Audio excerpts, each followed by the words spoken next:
This week on the Lake Report, we'll update you on the ongoing war in the Middle East and several stories from Lake County, including a nonprofit expanding their footprint to help folks with a mental disability. We'll close with a unique genealogy program at the Leesburg Public Library and the many ways Lake County is working to bring more local businesses to you.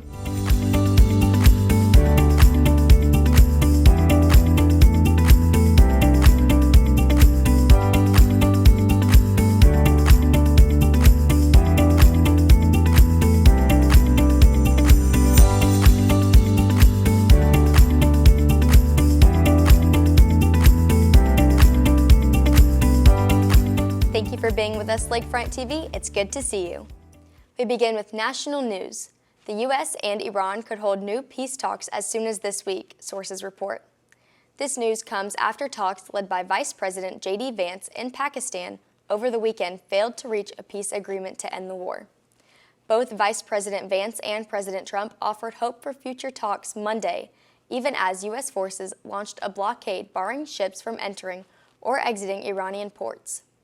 Opening the Strait of Hormuz for a free flow of shipping is a major priority in the negotiations for any agreement. Iran's nuclear capability is another. We'll keep you updated as this is a developing story.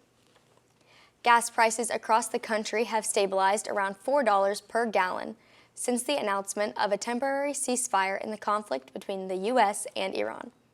But talks to produce a longer-lasting peace have thus far failed, and some experts are predicting another jump in U.S. gas prices is likely on the way.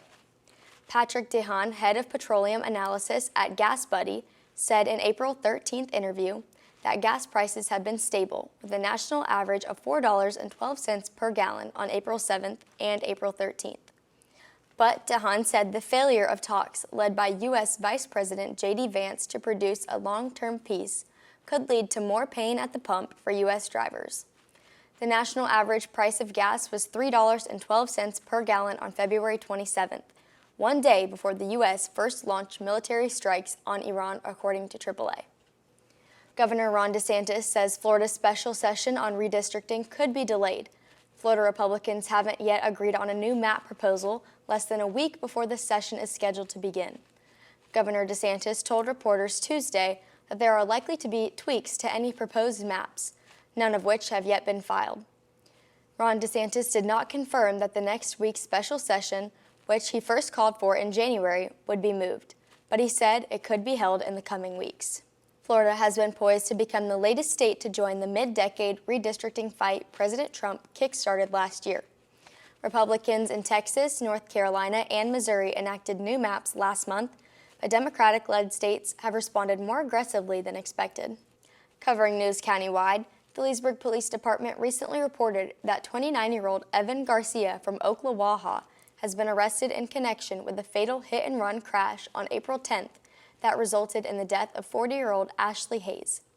Garcia has been charged with leaving the scene of a crash and was taken into custody. On April 10th at 12:09 a.m., Leesburg police were dispatched for a well-being check near U.S. Highway 27, south of Singletary Park. They found a deceased female in the roadway near the intersection of U.S. Highway 27 and English Road. The family of a man shot and killed by law enforcement in Lake County is demanding answers from the Lake County Sheriff's Office in the death of their beloved one. Timotheus Reed was shot and killed Sunday in the Montclair area of Leesburg. Deputies were responding to the block after a dispatcher received a 911 call from a bystander reporting a stabbing. On Monday, Lake County Sheriff's Office also released body cam video, which we want to warn you is a bit disturbing. The footage is the aftermath of the shooting, showing Reed lying on the ground as deputies tend to him. Leesburg officials on Monday night approved the controversial 502 single-family homes Lake Bright Breakhurst development, despite objections from Lake County commissioners and neighbors. 8 area residents urged the rejection of the development due to the negative impact the development would have on traffic on County Road 33. The developer testified that they had been working with Lake County on a plan to improve the access to the development's north access by putting in 450-foot right turn lanes on both the north and southbound lanes of County Road 33, as well as 2 460-foot left turn deceleration lanes on both the north and southbound access lanes to to the development. At the south access to the development, the developer would install a 450-foot-long southbound deceleration lane on County Road 33. We'll keep you posted as this is a developing story. The Lady Lake Police Department is proud to announce the arrest of Donald Eugene Fields II, one of the FBI's 10 most wanted fugitives. Fields II was apprehended Saturday, January 25th, following a routine traffic stop conducted by Lady Lake Police Sergeant Michelle Bilbrey. The arrest took place at approximately 9:15 a.m. at the intersection of U.S. Highway 27-441 and Rolling Acres Road. Sergeant Bilbrey discovered that the vehicle's license plate was not registered to the car Fields was driving. This proactive policing effort resulted in the identification and capture of Fields, who is facing federal charges of child sex trafficking and state charges of child rape. Fields has been added to the FBI's 10 most wanted fugitives list in May 2023. April is recognized as National Autism Awareness Month. An organization based in Leesburg is bringing awareness to the need to help homeless people who are diagnosed with autism spectrum disorder. Hope to Restoration is a resource center for homeless people with autism. Founder Felicia Stewart says that since 2023, they have served over 8,000 people, and 25% of them were on the spectrum. Stewart says the organization is currently changing to fit the growing needs and opening a brand new center. She says the new center will have space for a variety of rooms where caseworkers and mental health counselors can work with clients and to educate those with autism on how to become self-sufficient for life stability. Finally, NASA's Artemis II astronauts returned to Earth from their moon mission on Friday with a splashdown landing in the Pacific Ocean off the coast of San Diego, after making a high-speed re-entry through the atmosphere. The Orion capsule carried a crew of 4, Commander Reed Wiseman, pilot Victor Glover, mission specialist Christina Koch, and Canadian astronaut Jeremy Hansen, back to Earth after a 9-day mission that set a record for the farthest distance humans have ever traveled from our planet. Navy recovery crews brought the astronauts to the USS John P. Murtha for medical checks before they were flown by helicopter back to land. Congratulations to the Artemis II crew. When we come back, we're headed to the Leesburg Public Library to check out their weekly genealogy program. We'll be right back.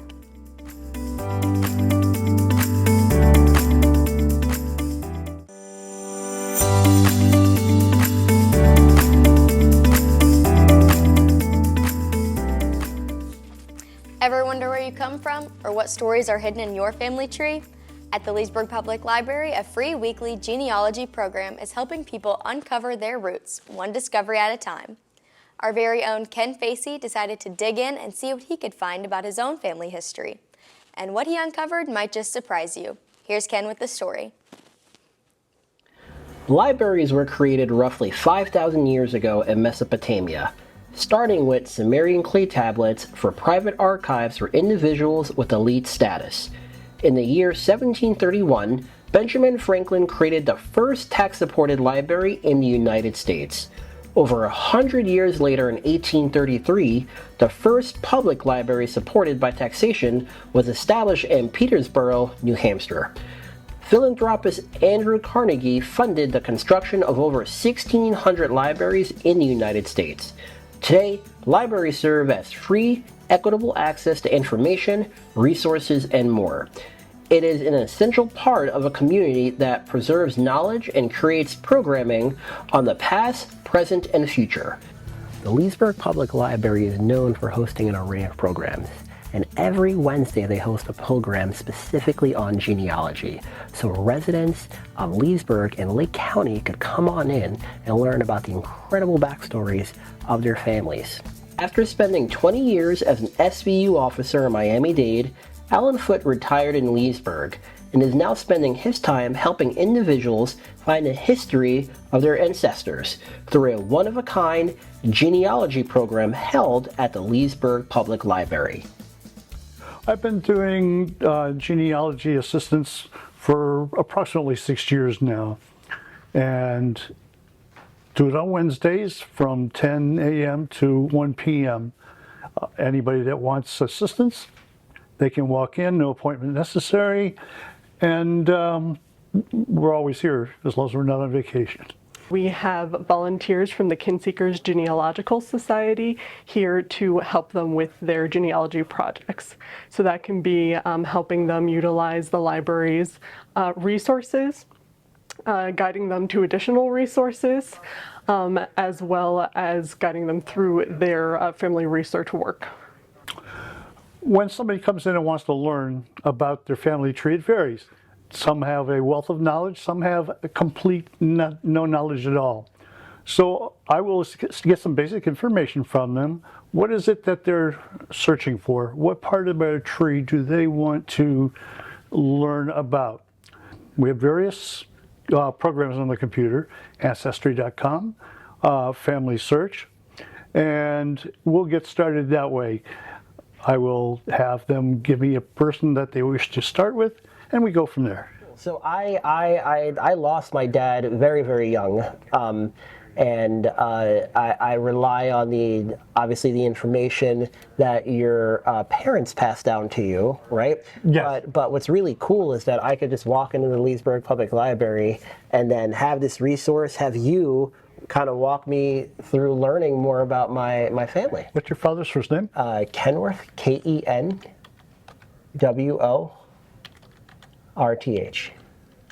And do you know where he died? Brooklyn, I believe. Do you know where he was born? Jamaica. And then it'll give us a broad search to start. Okay. Now in this part, what first comes up is someone has done a family tree on this, and it is the Kenrick Facey family tree. Yeah, because that's me. Okay. Yeah. So you started your tree. I don't know if I did, but somebody Okay, did. somebody did. Now this is a passenger arrival.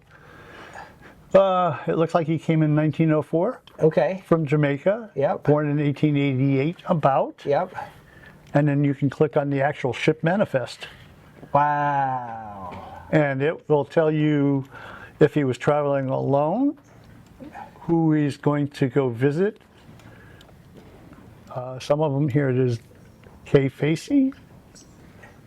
Is that you? I know.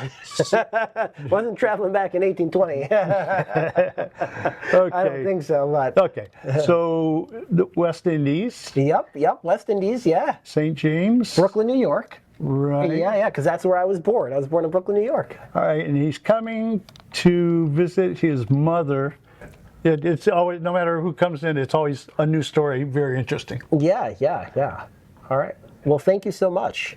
My pleasure. Yeah, this is Alan. What is something you discovered about yourself that through genealogy that you thought, wow, I would have never have known this until I went through the genealogy course? I've learned several things about my family doing my own genealogical research. One is Andrew Hall Foote, who was an admiral during the Civil War and was basically Abraham Lincoln's military advisor, and he's a distant cousin. I've learned that some skeletons come out. I've developed new relatives that nobody knew after 50 years. In terms of my own genealogy projects, I have worked on it a little bit, especially when I first started working at the Leesburg Public Library, utilizing library resources like Ancestry.com and Family Search, which, since we are an affiliate library, we get like a slightly higher tier to Family Search as well here. So I do have a little bit of my own history. Why do you think the library is such a good place to host something like a genealogy course or to discover more about yourself and your family lineage? Well, obviously a library is a great place to research because it's a learning center. And with the genealogy section, they have a wealth of information. And right now, genealogy is a very popular topic amongst the local residents, so this is the place to be. It's important to hold this type of program at the Leesburg Public Library because genealogy work can be ongoing. It can also be very intensive in terms of how long it takes. So having someone that with knowledge on where to find answers and being able to just answer questions and guide you in the right direction can really make it more approachable and enjoyable. When patrons come to this program, I want them to take away that the Leesburg Public Library is a place where they can come for help and resources, and that it is a community where they can gather with not only volunteers but other people who are working on the same things that they are, and they can work together to reach their goals. What do you enjoy the most about genealogy? Helping the people in the neighborhood, in the city. I get, it's quite rewarding when you sit down with a person who can't find their parents and they're from out of the country, and you've shown them how to locate them, and they get emotional, and that's a good feeling. Yeah. It was such an honor to be able to sit down with Alan and learn a little bit about my family backstory, and we invite you to do the same. For more events taking place at the Leesburg Public Library and the City of Leesburg, please visit leesburgflorida.gov. Until next time, I'm Ken. See you soon, Lakefront TV.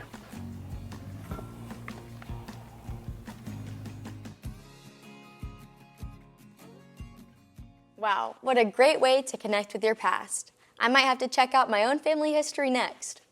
To learn more about the genealogy program, visit the Leesburg Public Library at leesburgflorida.gov or check out their Facebook page for the latest updates. Don't go anywhere, there's more Lake Report ahead.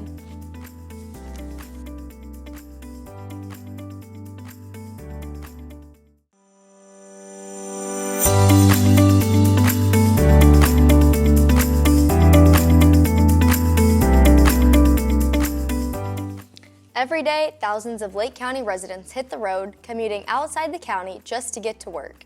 In fact, nearly 70% are leaving home each morning, trading valuable time with their families for hours behind the wheel. But what if that could change? A new vision called Wellness Way aims to bring high-quality jobs right here to our community, keeping residents closer to home and putting time back where it belongs. Here's the story. If there's one thing I want you to pull away from this, it's not just we're building a road. This is actually something for CFX, one of our most innovative projects to date, to account for change. And you'll notice I use the word change because change is more than just growth. Your community is changing. Well, we are currently building State Road 516 Lake Orange Expressway, and that is a new 4.5-mile expressway that will connect State Road 429 around Schofield Road, exit 13, to US 27. The entire road, it's going to be about 4.5 miles. The projections are that it's going to be tremendously well received because West Orange County and Lake County, they are growing so fast, especially with Wellness Way, and then also regional traffic. There's a huge demand for it. It's really going to serve as a template for what we do and build in the future. So this is something that we are really excited to bring forth. We have all kinds of innovations that we're looking at. We have high-tech and low-tech. We're looking at innovations, obviously, with the in-lane EV charging component of it, the pilot project, but we're also looking at trail connectivity, wildlife bridging, and even things down to pollinating plants and Florida native landscaping. So really, you know, looking at things holistically, both within maintaining the natural environment around there, while also providing this new east-west road that will be used for travel by many.